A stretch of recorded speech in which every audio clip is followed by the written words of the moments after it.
Hello, what's popping, guys? So in this video, I'll be talking about 7 common mistakes that international students make when they come to Russia. Number 3 and number 7 are very common mistakes that international students make, so make sure you watch this video till the very end. So first up, let's talk about the language barrier. One of the biggest mistakes international students make is underestimating how much Russian you will need. So while many people in big cities speak English, it's not guaranteed everywhere. So I remember my first week here when I was trying to order food and I got something different. I ended up with a different menu. So guys, make sure you do what? You learn the language. Another pro tip is to make sure that you learn something basic before leaving your home country. Maybe for example, zdravstvuyte, like hello, privyet, like also hello, or something very basic, maybe to introduce yourself or to ask for directions. Many of you are guilty of this one.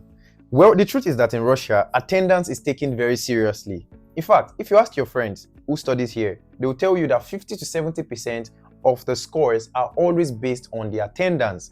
You'll be fine if you attend classes often and you participate in class activities. So make sure that you note that attending classes will really help you in Russia. So one thing about attending classes is that many people underestimate the value of attending classes. So for example, some people come here and they start to skip classes. If you are that person, I would advise you, please don't skip classes, because in Russia, it's very, very important to attend these classes because they can really help you to boost your scores.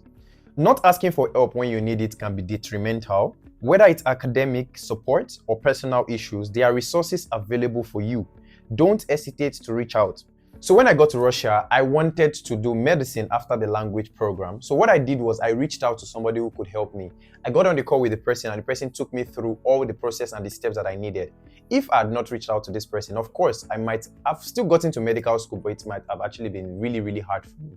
So what I used to advise people to do is that ask for help. If you need help, make sure that you ask for help. Not asking for help can be detrimental, and asking for help won't hurt. So if you have a problem, if you need something, whether you want to get something, whether you want to do something, make sure you do ask for help, because it will really help you in the long run. Also, I was too proud at first and ended up struggling with assignment that I could have easily clarified with my professors or classmates. Remember, everyone here is here to learn and grow together. Don't make the mistakes of trying to do everything alone. You are not God, and you definitely need to ask for help whenever you need it. But also note, be very careful when you ask for help, because some people are not in the position to help you, so that at the end of the day, you won't end up being misinformed. Ignorance isn't a good thing. So many students make the mistake of not seeking information and they suffer the consequences brutally. A friend of mine was living in an apartment without getting a registration. He didn't ask anyone how to go about it or what to do.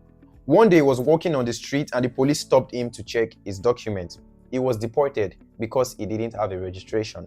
Now the truth is, could he have stopped this from happening? Very possible he could have stopped this from happening if he had asked questions, right? Because I was literally around and he didn't ask me for anything. He knew about the registration thingy, but he kept it pending. It was like, okay, fine, he could still go through it and still live the way he lived, maybe in Africa or where he was coming from, right? Well, yes, if he had asked questions and sought for information, he could have asked why his landlord didn't give him a registration or what to do, instead of him to keep short about it, even while knowing that registration is very important in Russia, right? So note, to get the right information, you can also join a community of people from your country or a valuable group that helps you with useful information. For example, me myself, I'm subscribed to many useful communities on Telegram, and if you're in Russia and you need these communities for yourself, for useful information, of course, just reach out to me and definitely I'll send them to you. Life after graduation may seem very easy if you are prepared, and on the other hand may be very difficult. Preparing yourself for what will come after your graduation will keep you 10 steps further and help you massively. I have a video on that and it is called Surviving in Russia After Graduation, so please do well to check that video out. I'll leave it somewhere in the description below, okay? So make sure you watch it. You that are watching me, make sure you watch it. Let's talk about health, specifically health insurance. A huge mistake many students make is overlooking this crucial aspect of living abroad. Make sure you understand how important the health insurance works in Russia and what your universities offers, right? I learned this the hard way when I came to Russia and I had a minor health issue, and it was really a big problem for me because I didn't understand what the insurance I had was covering, right? So make sure you ask your university and make sure you are well informed about your health insurance policies. And also make sure you do your research ahead of time so that you are prepared. Now let's talk about money, right? Not budgeting properly is a common mistake that can lead to unnecessary stress. The cost of living can vary differently and greatly depending on where you are living in Russia. So I recommend tracking your expenses and creating a budget that includes everything from rent to groceries to entertainment. I wish I had done this sooner. It would have saved me from so many financial headaches. But right now, I have a control over my finances, over my budget, and it has really helped me to grow here over the long run, right? So make sure you keep track of your finances before you even come. And even after you come into Russia, make sure you are in touch with how you spend your things and you keep them, in maybe a safe place. You write them down or something like that. Because you can be spending money and you don't even know what you're spending money on. You don't get the value of the money you're spending. This one is very important. Some people are Africans, but instead of them to find useful African communities and join them, they instead join a Latino group or maybe a Chinese group, right? Truth is, many students make this silly mistake. They join the wrong groups and they get the wrong information. The best thing to do is to join a useful group in your ethnicity that can help you get useful information for your stay in Russia. So finding these communities should be your first priority in Russia because they can help you to settle in here, and also getting somebody who understands you, maybe from your country, and can understand your language better or what you want is actually going to help you in Russia. So the truth is that many people make this silly mistake, right? They join the different groups, like they join a different ethnic group or something like that in their first, time in Russia.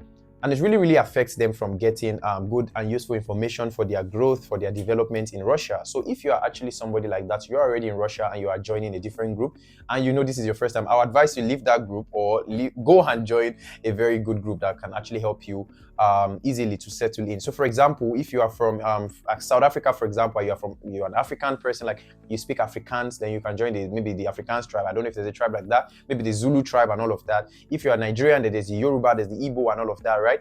So even if you're not going to be that specific, right, you can still join maybe a Nigerian community or a South African community or an Angolan community or an American community or a Canadian community and stuff like that. So at the end of the day, you know what?